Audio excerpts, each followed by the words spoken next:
Bloodborne. I love Bloodborne, you love Bloodborne. Jeff from Vodafone Customer Services loves Bloodborne. And with that said, let's rank the top 10 Bloodborne bosses. There are two things I want to make clear before I move on. Number one, this is all my opinion, deal with it. Number two, there will be no Chalice Dungeon bosses featured on this list for the following reasons. Glad we cleared that up. And so, let the list begin. The number 10 spot goes to the Shadows of Yharnam. So after you painfully make your way through the Forbidden Woods, you are met with three faceless creatures masked in shadows and black robes, each one wielding a different weapon. One has a mace and casts fireballs, the other uses a candlestick, acts as a flamethrower, and the third wields a scimitar and has some aggression issues. This fight tests your abilities of crowd control, meaning that you must time your attacks correctly and choose your targets wisely, otherwise you're going to see that game over screen again and again and again. But there is a small twist here. After you take only one of them down to 20% health, all three transform into these creepy snake creatures. Aside from them getting a facelift, they also become more powerful. Their base attacks are upgraded, but now they can also use their snake powers to transform their arms into snakes and can summon giant snakes out of the ground to attack you. Jesus Christ, I had no idea Orochimaru made a cameo appearance in this game. But yeah, overall this fight is fun and thankfully is made 10 times bearable by this pillar off to the right hand side that you can circle around to avoid attacks. Number 9 goes to Ebrietas, the Daughter of the Cosmos. This is the first completely optional boss of the list and it's stupidly well hidden. And I mean stupidly. You have to break through the bottom right hand corner of this inconspicuous window that's in the boss room of a boss you just fought, and that takes you down to the path that leads towards Ebrietas. Now I could go on about how stupid this is, but I don't care because the design of this boss is fucking awesome. On top of her having more tentacles than that last hentai you watched, she has a slug-like body with a head split in two that's also covered in fungus, and she also has fucking wings that she can use to fly for short periods of time because, let's face it, that's exactly what this thing needed. H.P. Lovecraft would be proud. Like all creatures of this size in Souls games, you better stick to that slimy ass and thrust away. The fight isn't too horrible until you realize that she has fucking space lasers that probably won't, but most definitely will kill you instantly. Also, the OST here is just great and adds to the atmosphere as well as this arena that you fight in. It all just blends together very nicely. Number 8 goes to Vicar Emilia.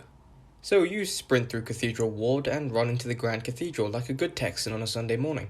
And it's just a lone lady in the dark. Do with that context what you will. But 30 seconds later you find out what's really happening here. You're met with one of the coolest designed beasts in the game. This white wolf looking beast. It genuinely looks incredible and drew my breath away to the point where I died instantly just because I was taken aback from this boss the first time I played. And this fight is tough. She has a huge variety of attacks and deals some very decent damage, especially early game. But get her to her second phase, and not only does she become more aggressive, and not only does she gain new combos, but she gains a healing factor as well. So if you're not packing any numbing mists, good luck. Luckily she can be staggered when she starts healing if you hit her hard enough, so you better hope you have good DPS as well. This fight is another fight similar to the Cleric Beast and Gammon that forces you to adapt to Bloodborne's more aggressive style of combat. And the OST here, once again, is amazing. And the lore behind the last Vicar spending her last moments of humanity clasping her golden pendant before inevitably transforming into a beast herself just adds to this fight. This fight is just awesome. Number 7 goes to the Cleric Beast. What? Not Lawrence? Are you mad? Maybe. But the Cleric Beast is just fucking cool. When you first start the game and you climb up that ladder before the first lamp and hear the screech of a distant creature, you're left wondering, what the hell was that thing and why am I playing this? But then after you reach the Great Bridge, you're met with such a cool boss entrance. The Cleric Beast just jumps straight in, then screams that familiar roar. And you go, oh, so that's what it was. And you try to leave, realize there's a fog wall, and then you gotta deal with this thing yourself. This is a great introductory boss for teaching the player how to fight these large beasts that lurk all over Yharnam. especially when you learn the golden rule of sticking to that hairy ass. That doesn't mean it's a pushover. If you're not paying attention, you will die, especially if it's your first time. Also, the soundtrack here is amazing, but you already knew that, so yeah, moving on. Number 6 goes to Martyr Logarius. Speaking of a cool boss with a badass introduction, we also have Martyr Logarius, located atop the Canehurst Castle. He is an amazing boss to encounter after going through the incredible area preceding it. His introduction, man, it is cool. Pun entirely intended. He wakes up like a goddamn zombie, and you can see the ice all over his frozen, decrepit body begin to thaw out as he rises and the blood starts to pump around his body once more. When he first gets up, he's leaning on his staff for support, but as he gains more confidence in his movement, that staff stops being a crutch and becomes a weapon. This fight is very difficult, but it never felt unfair. He has a wide variety of attacks, from basic combos to exploding red magic skulls of doom, I shit you not. He will even at times jam his sword into the ground, which will then start firing smaller swords directly at you, independent of his movements. So if you don't deal with that sword, you can get staggered by it and then he'll combo you to death. So deal with that sword. He is very aggressive and a tough challenge, but beating him gives you the crown of illusions, and you bet your ass I wore that shit for the rest of the game. My character looks beautiful. Number 5 goes to Father Gascoigne. Gascoigne is the bullbuster that will keep kicking you in the dick no matter how many times you die to him. He is the first real hunter fight in the game, and for new players or for Dark Souls veterans, he serves as a wake-up call to tell you that this ain't no Dark Souls. He is so fast and so aggressive to the point where new players stop playing this game indefinitely, saying that Father Guacamole is unfair and way too challenging. Which is sad because, they're missing out on one of the best PS4 games ever made. But I'm on the other end of the spectrum. I think that it serves as a great introduction for the fast-paced and aggressive nature of Bloodborne. If you're not matching his aggression, you will most likely die here. Playing defensively usually isn't that good of an option. On repeat playthroughs, he isn't so bad. By then you're used to Bloodborne's style of combat, and the arena really helps because you can hide behind gravestones, which can help you buy precious time to heal or use items. And if you thought he was bad on his first 2 phases, get him down to 1/3 of his health, and he will complete his transformation into beasthood and wreck you. Also, his backstory is really sad, and its integration into this fight via the music box was a stroke of genius, and I love it. All the lore stuff with his daughter, the missing mother, the son that transforms into a beast, his friend Henrique, everything just works really nicely, and you get to see the impact that this world has on just one person and their family, and it just serves for that world building. There's one thing I can compliment Bloodborne on any day, is that it has exceptional world building. But yeah, Gascoigne, aggressive, but still very fun, and a great introductory boss. The number 4 spot is given to the Orphan of Kos. Kos, or some say Cosm, one of the most infamous bosses in Soulsborne, known for his ridiculous difficulty, his ruthless aggression, and his big-ass placenta that he will gladly shove in your face. Wow, that sounds very weird. Without a doubt, he is the most aggressive boss. From the second he starts leaping at you at the beginning, you better be on your A-game. No time to dick around. His attacks have very little wind-up, so it's difficult to predict his next move. Every dodge counts. And shit gets even worse when the second phase starts. He sprouts fucking wings and gains new attacks and attacks even faster. It's nuts. But I never found it unfair. It was a thrill ride through and through. And personally, for me anyways, it wasn't the most difficult boss in the game. It took me 11 tries to beat him, but Christ, he was relentless. It's easy to see why a majority of the community says that he is the hardest boss in all of Soulsborne. But I had a lot of fun fighting this Orphan, and he was truly a fitting end to the DLC. Number 3.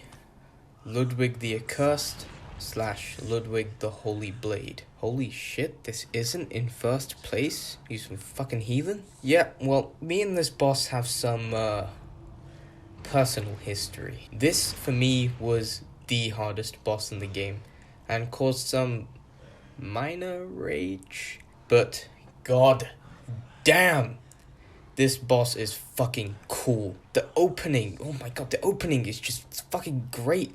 You hear a voice warning you of the arrival of Ludwig the Accused.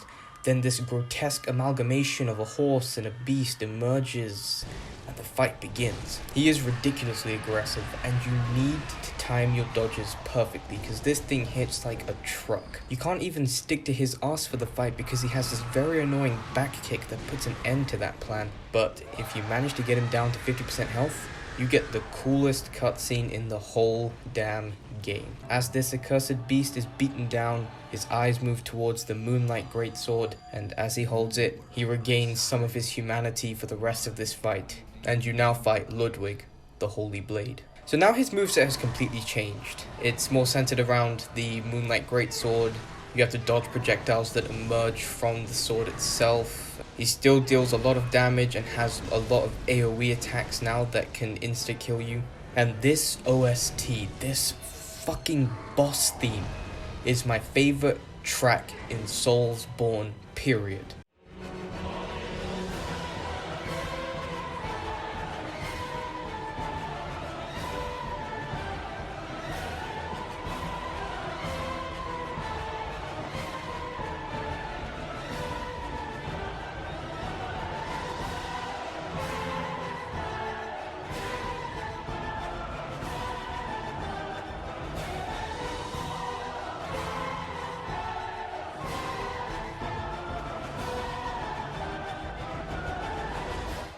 This theme song alone gives me special tingly feelings. I'm not gonna say where, but they're there. So yeah, if these ratings were based purely on coolness, I have no doubt that Ludwig would be right in first place. But there's still two fights that I think are better than him. Number 2, Gammon, the First Hunter. The fight with Gammon is just amazing. It's another hunter fight, but damn, his intro cutscene is just incredible. As you refuse to let him take your life, he rises from his chair and readies his scythe in a way that shows you that just because he's old, he ain't done yet. He's still got some moves, and the line he utters is just perfect. Tonight, Gammon joins the hunt. The arena you fight in is beautiful, and it's only made more impactful by the fact that blood spilt during this bout covers the white flowers, staining them red.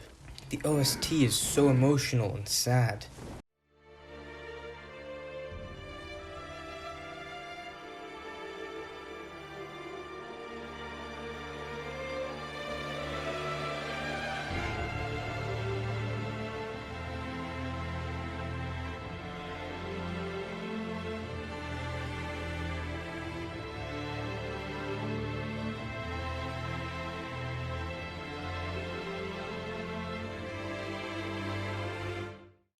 You're fighting the man who aided you, the first hunter, the one who's acted as your mentor throughout this journey.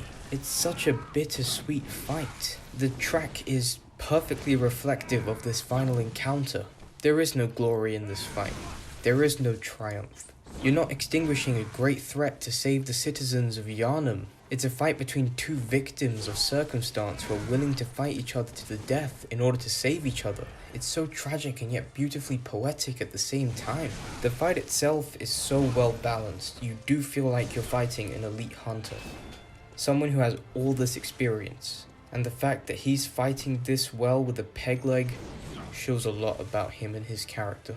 There's so much more I can say about this fight, and I don't think I've said enough to give it the justice it deserves, but this fight, my god, is incredible. Everything just blends so well here to create such a perfect fight. One of my favorite bosses ever, especially when you understand the context behind it, because even if you don't know the lore and the context behind it, it's still just a great fight. But now, before we move to number 1, I just want to throw out a couple of honorable mentions that didn't quite make the list. One honorable mention goes to Lawrence. Lawrence is just Cleric Beast scaled for endgame. It's Cleric Beast on fire. But what makes him stand out, apart from his wider attack range, is the fact that when you get into his second phase, he just decides, fuck it, I don't need legs anymore, gets rid of that shit and starts spewing lava all over the floor. And that somehow makes it more difficult. Yeah, you worked that one out. The other honorable mention goes to the amygdala. or amygdala, I don't care how you pronounce it, I'm going to say amygdala because fuck you, that's how I want to say it. The amygdala is just such a cool boss fight. You're teased with these amygdalas throughout the whole game when you finally see them, when you have the correct amount of insight, and you see all these giant creatures just hanging onto buildings, and you know for a fact that at some point you're going to end up fighting one of them, and you do. And it's a pretty cool fight overall. It's more of a DPS test than anything. If you basically have a good strength build, you should be able to take it down in no time. But what makes it really cool is that just halfway through the fight, he decides, fuck it, and rips out 2 of his arms from his own body to use as weapons to fight you. Just because he can. If that's not badass, I don't know what is.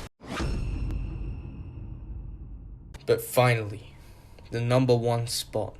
My favorite boss in the whole game, and just one of my favorite bosses of all time, period. Lady Maria of the Astral Clock Tower. What more can I say about Lady Maria that hasn't been said already? This was the highlight fight for the DLC, and for the whole game in fact. I hate that I beat her on my first try because I had to run through the whole DLC again just to fight her. For me, this was the most exhilarating hunter fight in the whole game. Even though Maria grew up in Canehurst, where blood was relished in combat, she detested the use of blood and instead opted to use her Rakuyo, which required skill and dexterity to wield. She's found in the Astral Clock Tower after beating the pathetically easy living failures, where she cares for the disfigured patients found in wards, and more importantly, where she guards the secret of the nightmare that's found in the fishing hamlet.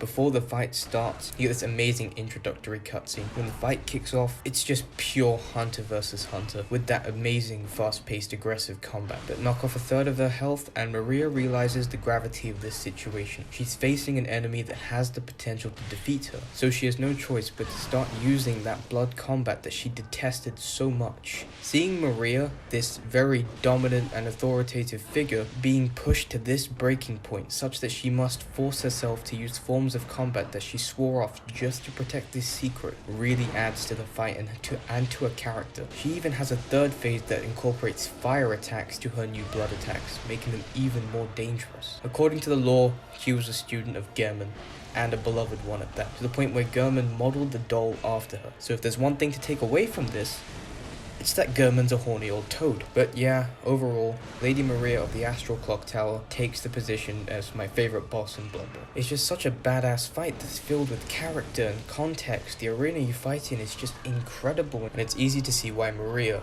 was the cover star of the DLC. So what were your thoughts? Do you agree with me? Disagree? Let me know down below in the comments. Don't forget to like and subscribe, and until next time.